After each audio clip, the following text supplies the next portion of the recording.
وعلیکم السلام ورحمۃ اللہ وبرکاتہ۔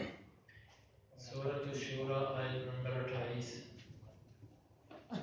اعوذ باللہ السمیع العلیم من الشیطان الرجیم من ہمزہ ونفخہ ونفثہ وهو الذی ينزل الغیث من بعد ما قنطوا وینشر رحمتہ وهو الولی الحمید ومن آیاته خلق السماوات والأرض وما بث فيهما من دابة وهو على جمعهم إذا يشاء قدير وما أصابكم من مصيبة فبما كسبت أيديكم ويعفو عن كثير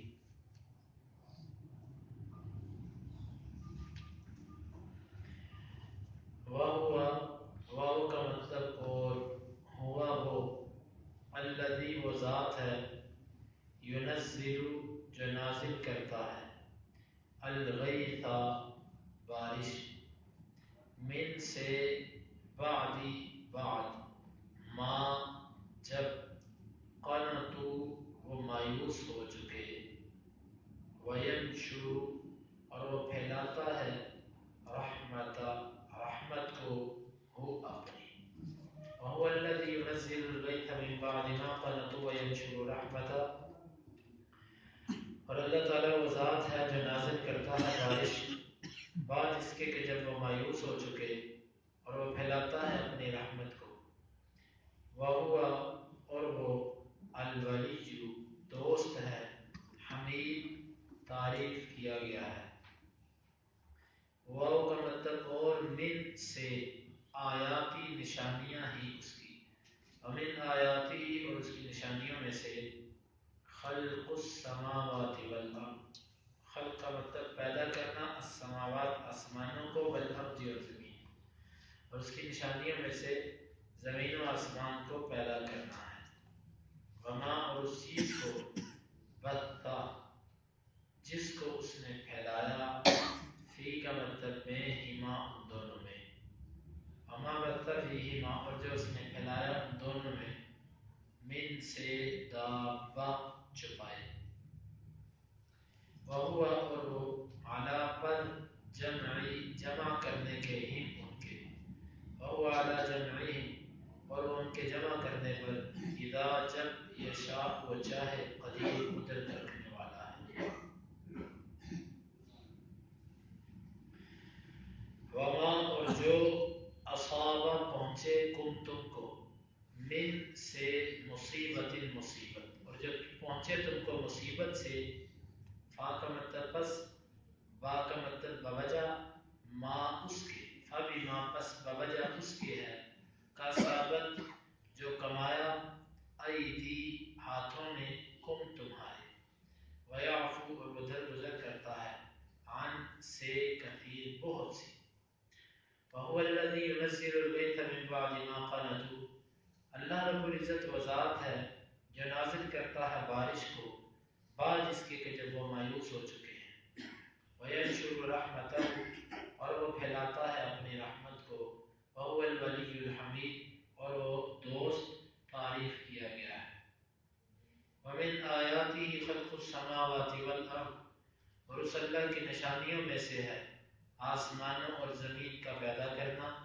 وما بث فیہما من دابہ اور وہ چیز جو اس نے پھیلائی ہے ان دونوں میں چھپایوں میں سے وهو علی جمعہم اذا یشاء قدیر اور وہ ان کو جمع کرنے پر جب وہ چاہے قدرت رکھنے والا ہے وما اصابکم من مصیبت فبما کسبت ایدیکم اور جو کوئی مصیبت تم کو پہنچتی ہے بس وہ بوجہ تمہارے اس کے ہے جو کمایا تمہارے ہاتھوں نے وَيَعْفُ عَنْ كَثِيرٍ اور وہ درگزر کرتا ہے بہت سی چیزوں سے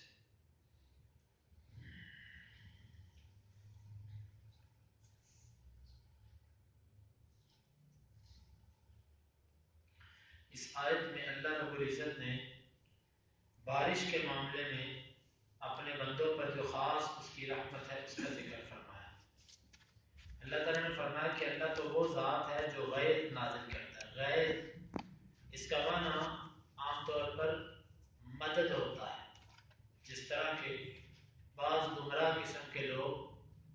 قادر جیلانی رحمۃ اللہ علیہ کو غوث اعظم کہتے ہیں. غوث اعظم سب سے بڑا مددگار، سب سے بڑی مدد. اللہ کے غوث اعظم کون ہے؟ اللہ تعالیٰ. اللہ تعالیٰ ہے غوث اعظم. اور غیث ایسی بارش کو کہتے ہیں کہ جس بارش کے ہونے سے لوگ مایوس ہو چکے، لمبی قحط سالی ہو، عرصہ بیت چکا ہو بارش ہوئے، لوگ اب مایوس ہو چکے ہوں کہ اب بارش نہیں ہوگی. اس مایوسی کے بعد، اس قحط سالی کے بعد جو بارش ہوتی ہے، اس بارش کو غیث کہا جاتا ہے کہ مدد، خاص مدد اللہ کی طرف سے.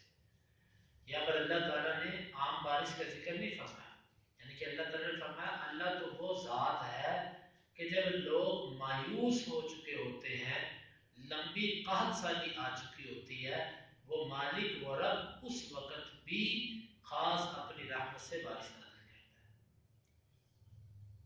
وَيَنْشُرُ رَحْمَتَهُ، اور وہ پھیلاتا ہے اپنی رحمت کو. بارش یہ اللہ کی رحمت ہے، اللہ تعالیٰ اس کو پھیلاتا ہے. کس طرح پھیلاتا ہے؟ آپ کبھی اندازہ کرو، بارش جتنا پانی برستا ہے اتنے پانی کو ہم اٹھا نہیں سکتے، لیکن اللہ تعالیٰ نے ہوا کو اتنی طاقت دی ہے کہ وہ اتنے بھاری بوجھل بادلوں کو ہانکے پھرتی ہے، دھکا لگا کر اتنے بھاری بادلوں کو اپنے کندھے پر اٹھا کر کہاں کی کہاں لے جاتی ہے. یہ ہوا کو اتنی طاقت کس نے دی ہے؟ یہ اللہ رب العزت نے اس کو طاقت دی ہے کہ وہ کیسے بادل کو لے جاتی ہے. اور پھر ینشر رحمت، وہ پھیلاتا ہے اس کو. بادل یہاں پر ہے، اللہ کا حکم ہے بارش دوسری طرف برسے، ہوا چلتی ہے وہ اس کو ہانک کر دوسری طرف لے جاتی ہے. وینشر رحمت، اور وہ اپنی رحمت کو پھیلاتا ہے. ایک قول کے مطابق، اور سائنس بھی اس بات کی تصدیق کرتی ہے، کہ زمین پر ہر سال ایک ہی مقدار کی بارش ہوتی ہے، لیکن کبھی کسی جگہ پر زیادہ ہو گئی، کبھی کسی جگہ پر، کبھی کسی جگہ پر، کبھی کہیں قحط سالی، کبھی کہیں قحط سالی، کبھی کہیں قحط سالی. یہ اللہ تعالیٰ کی قدرت ہے کہ جس کو انسانی عقل سمجھنے سے قاصر ہے. اور یہاں سے یہ بات بھی معلوم ہوئی کہ یہ بارش اور یہ سارے نظام خود نہیں چل رہا، بلکہ اس کو اللہ تعالیٰ چلانے والا وہی ہے جو یہ سارے نظام کو کر رہا ہے. وَهُوَ الْوَلِيُّ الْحَمِيدُ، اور وہ دوست ہے اور تعریف کیا گیا ہے کہ بندے اس کی جتنی بھی مایوسی، نافرمانی اور ناشکری کریں، بالآخر وہ بڑا غفور الرحیم ہے، وہ خیر خواہ ہے لوگوں کا.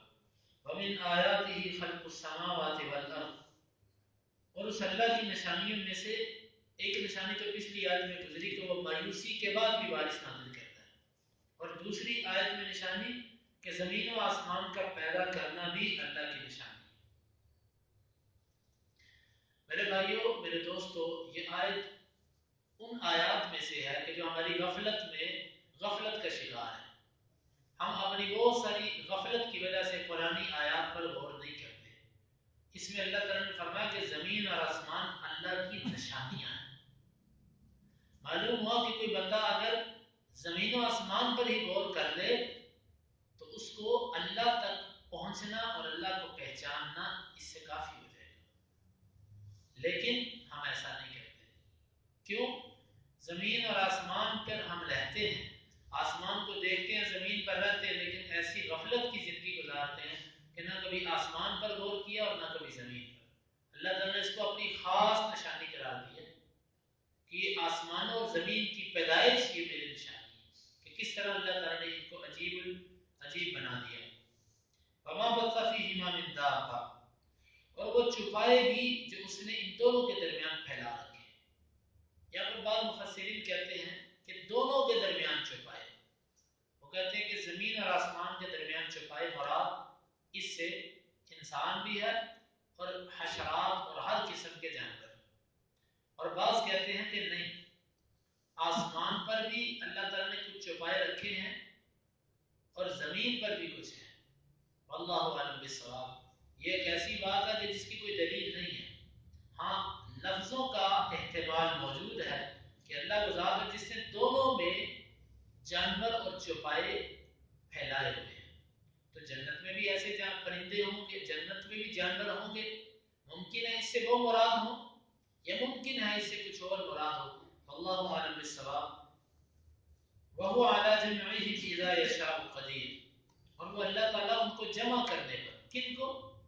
ان انسانوں کو، ان جانوروں کو، ان چوپایوں کو، جس طرح کہ اللہ تعالیٰ نے دوسرے مقام پر فرمایا وَإِذَا الْوُحُوشُ حُشِرَتْ، اور جس وقت وحشی جانور اکٹھے کر دیے جائیں گے، یعنی کہ وحشی جانور وہ ہوتا ہے جو انسانوں سے بھاگتا ہے، لیکن جس وقت قیامت آئے گی اللہ رب العزت ان وحشی جانوروں کو انسانوں کے ساتھ جمع کر دے گا، خوف ختم ہو جائے گا جانوروں کا انسانوں سے، اور انسانوں کا جانوروں سے، سب اکٹھے کھڑے ہوں گے۔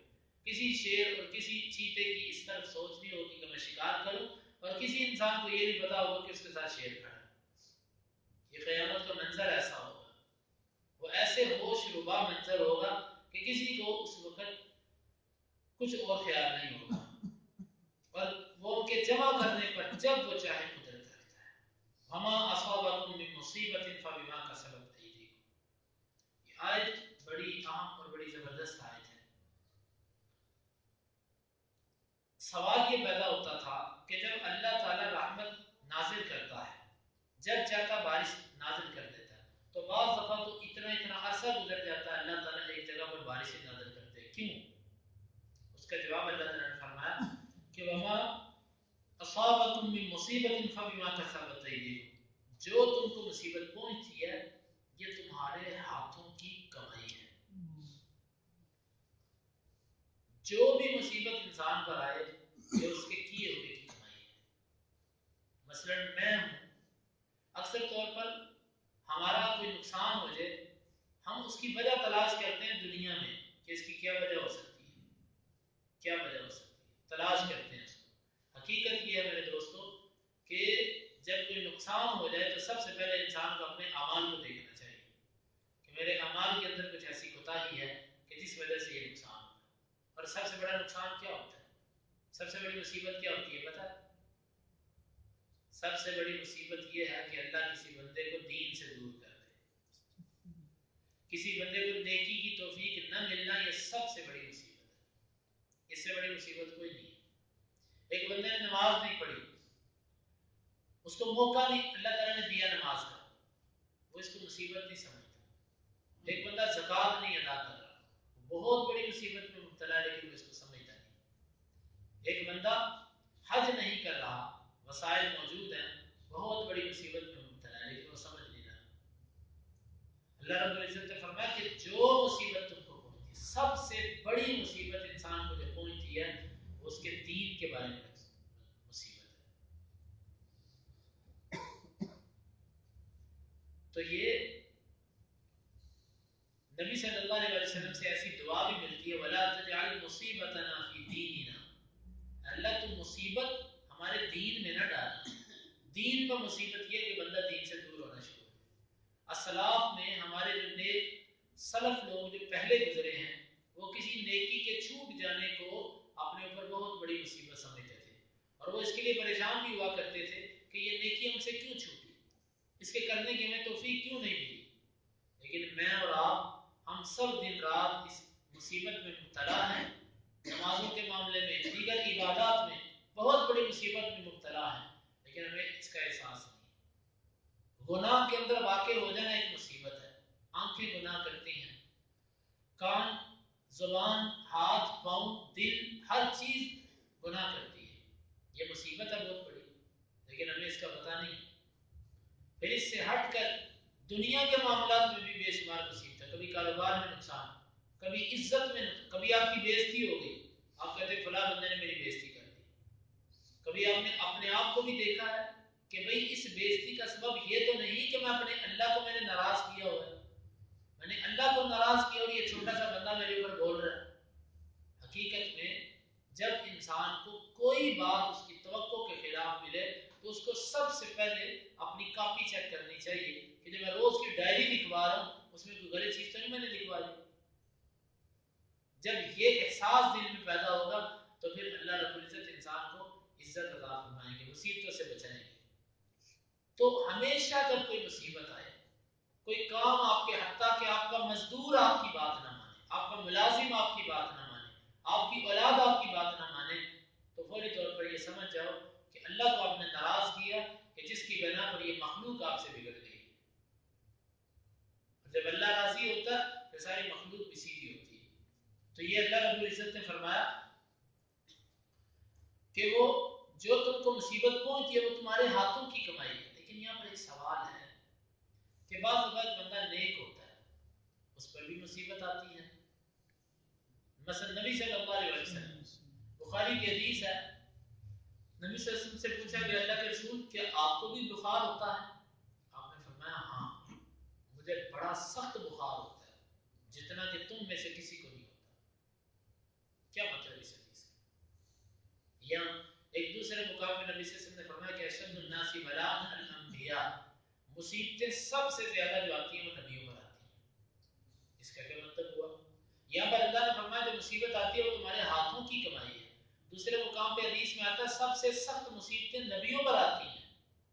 اور حدیث میں آپ نے فرمایا کہ مجھے جیسا بخار ہوتا ہے ایسا کسی بندے کو نہیں ہوتا, دو بندوں جیسا یا اس سے بھی سخت بخار اللہ کے نبی صلی اللہ علیہ وسلم اکیلے کو ہوتا تھا.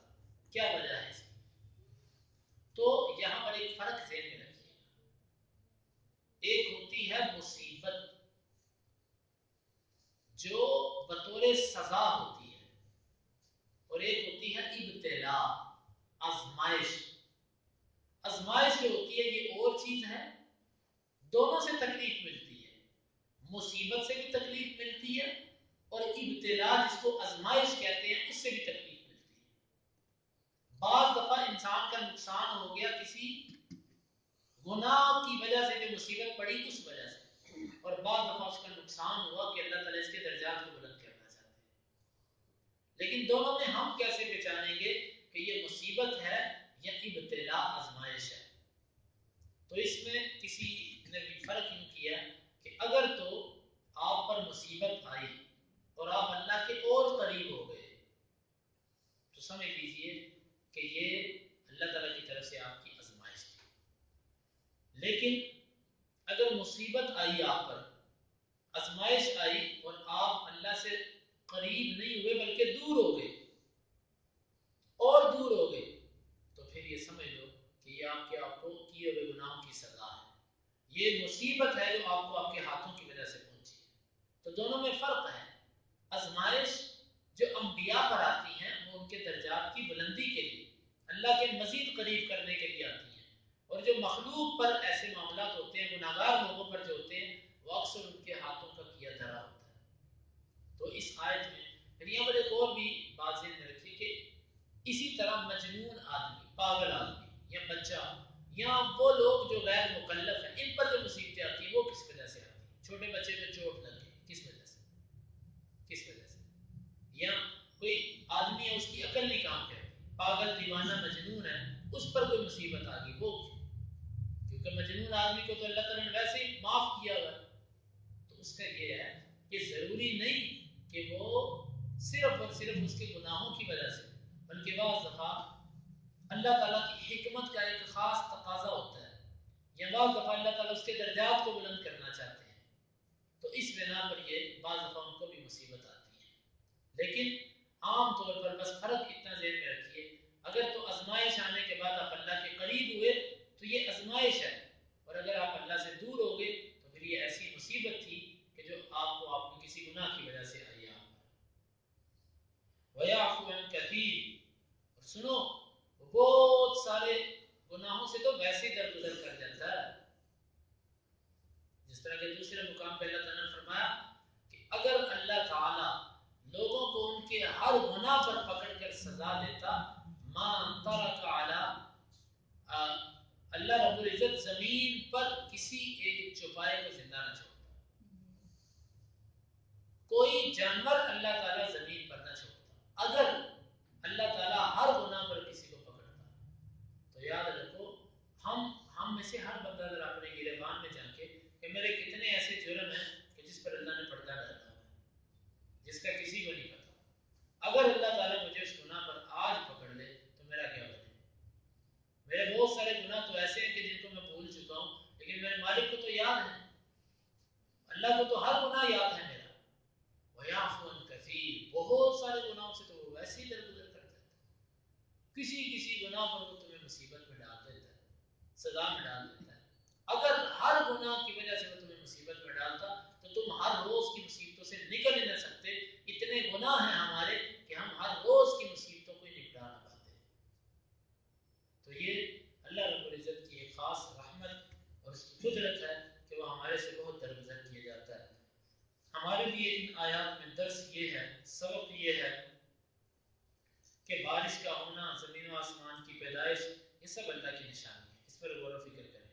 اور دوسرا یہ ہے کہ کبھی کوئی مصیبت پہنچے، مصیبت مال میں ہو، مصیبت جان میں ہو، مصیبت عزت میں ہو، مصیبت جانوں کی کمی میں ہو یا کسی چیز کی کمی میں ہو، جو بھی مصیبت آئے کسی کو مورد الزام ٹھہرانے سے پہلے اب اپنے آپ کو بندہ دیکھے. کسی شاعر نے کہا الزام ان کو دیتے تھے قصور اپنا نکل آیا. الزام ہم کسی اور کو دیتے ہیں، قصور اپنا ہوتا ہے. تو سب سے پہلے خود دیکھ لیں کہ میں تو قصوروار نہیں ہوں اس مسئلے میں. اللہ تعالیٰ ہمیں اس پر عمل کی توفیق عطا فرمائے. وَهُوَ الَّذِي، اور وہ اللہ وہ ذات ہے، يُنَزِّلُ الْغَيْثَ، وہ نازل کرتا ہے بارش، مِن بَعْدِ مَا قَنَطُوا، بعد اس کے کہ جب وہ مایوس ہو چکے، وَيَنشُرُ رَحْمَتَهُ، اور وہ پھیلاتا ہے اپنی رحمت. وَهُوَ الْوَلِيُّ الْحَمِيدُ، اور وہ دوست تعریف کیا گیا. وَمِنْ آیَاتِهِ، اس کی نشانیوں میں سے خلق السماوات والارض، زمین و آسمان کی پیدائش ہے. وما بث فیہما من دابہ، اور اس چیز کی پیدائش کہ جس کو اس نے ان دونوں میں چوپایوں میں سے پھیلا رکھا ہے. وما بث فیہما، اور وہ چیز جو اس نے پھیلا رکھی ہے ان دونوں میں، من دابہ، چوپایوں سے. وہو، اور وہ علی جمعہم، ان کو جمع کرنے پر، اذا یشاء قدیر، جب وہ چاہے قدرت رکھنے والا ہے. وما اصابکم من مصیبہ، اور جو تم کو پہنچے کسی قسم کی مصیبت، فبما کسبت ایدیکم، بس وہ بوجہ تمہارے ہاتھوں کے کمائی کے ہیں. وَيَعْفُ عَنْ كَثِيرٍ، اور وہ درگزر کرتا ہے بہت سے. اللهم انفعنا بما علمتنا وعلمنا ما ينفعنا وزدنا علما. اللهم اقسم لنا من خشيتك ما تحول به بيننا وبين معصيتك، ومن طاعتك ما تبلغنا به جنتك، ومن اليقين ما تهون به علينا مصائب الدنيا. متعنا اللهم بأسماعنا وأبصارنا وقواتنا أبدا ما أحييتنا، واجعل